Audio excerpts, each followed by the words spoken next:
Hello guys. Uh, Today we are discussing about operating system. देखेंगे कि operating system क्या होता है, क्या डेफिनेशन है, क्या इसके यूजेस हैं, कैसे काम करता है। तो सबसे पहला चीज़, अगर ऑपरेटिंग सिस्टम के बारे में पूछा जाए तो हम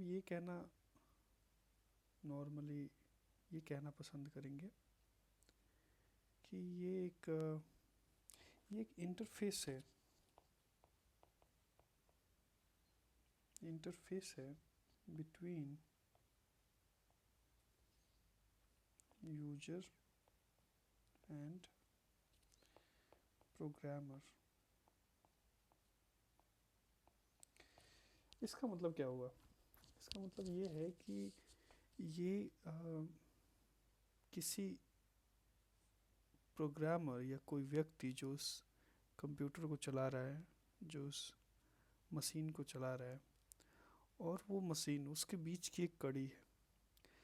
तो हम ये भी पूछ सकते हैं कि ओएस की ज़रूरत क्या है, ऑपरेटिंग सिस्टम की ज़रूरत क्या है? क्या व्यक्ति काफ़ी नहीं है उस मशीन को चलाने के लिए? व्यक्ति डायरेक्ट ही चलाए उस मशीन को। तो हाँ, ये बात भी ठीक है, और ऐसा ही होता था स्टार्टिंग में। जब कंप्यूटर्स पहले दूसरे जनरेशन तक थे, उस समय कोई भी ऑपरेटिंग सिस्टम का इजाद नहीं हुआ था। ये बात हम कर रहे हैं 1930s 1940s की। यहाँ तक कंप्यूटर्स के कोई ऑपरेटिंग सिस्टम नहीं होते थे। ये पहली बार ऑपरेटिंग सिस्टम इंट्रोड्यूस हुए 50s और 60s में। तो उससे पहले ऑपरेटिंग सिस्टम नहीं होते थे। तो लोग डायरेक्ट ही मशीन को ऑपरेट करते थे, उनके बीच में कोई इंटरफेस जैसा कुछ नहीं था, उनके बीच में कोई कड़ी नहीं थी। तो बात यह है कि ऑपरेटिंग सिस्टम की ज़रूरत क्यों पड़ी फिर? पहले सब कुछ सही नहीं चल रहा था। तो अब देखते हैं, जैसे एक मशीन है, कंप्यूटर एक मशीन है। कंप्यूटर में बहुत सारे हार्डवेयर्स होते हैं, जैसे स्पीकर, जैसे प्रोसेसर, जैसे माइक, कीबोर्ड। बहुत सारे उसके अंदर मेमोरी हैं, अलग अलग प्रकार की। सीपीयू हैं, एएलयू सीयू से मिलके बना है वो। और इसके अलावा उसके पास इनपुट आउटपुट डिवाइसेस हैं, जैसे कि hard disk, CD ROM etcetera. तो इन सब के इफ़िशिएंट यूज़ करने के लिए हमें एक ऑपरेटिंग सिस्टम की ज़रूरत पड़ती है। तो ऑपरेटिंग सिस्टम भी एक प्रकार का प्रोग्राम ही है। वो ऐसा प्रोग्राम है जो उस कंप्यूटर को स्टार्ट होने से लेके उसके बंद होने तक रन होते रहता है।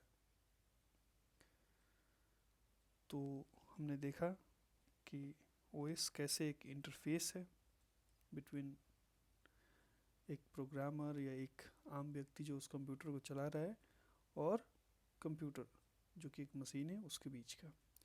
दूसरा, हम कहते हैं कि ऑपरेटिंग सिस्टम एक रिसोर्स मैनेजर है। रिसोर्स मैनेजर है। इस पे भी डिस्कस करते हैं कि आखिर वो रिसोर्स मैनेजर कैसे है। अभी थोड़ी देर पहले ही हम बात कर रहे थे कि रिसोर्सेस कैसे, कंप्यूटर में क्या क्या रिसोर्सेस हैं। जैसे कंप्यूटर में उसकी मेमोरी है, रैम जिसे बोलते प्राइमरी मेमोरी। और उस कंप्यूटर में अलग अलग टाइप की आ, और कई सारे कंपोनेंट्स हैं, जैसे कि उसके प्रोसेसर, उसके और जो इनपुट आउटपुट डिवाइसेस हैं, जैसे प्रिंटर, ये सारे इनपुट आउटपुट जो उसके पास आ, कब किसको प्रोसेसर का हिस्सा वो देगा। जैसे बहुत सारे प्रोग्राम हैं, बहुत सारे एप्लीकेशंस हैं। एक साथ हमने अगर 10 एप्लीकेशन खोल दिए, तो कौन से एप्लीकेशन को कौन सा रिसोर्स प्रोवाइड कराएगा।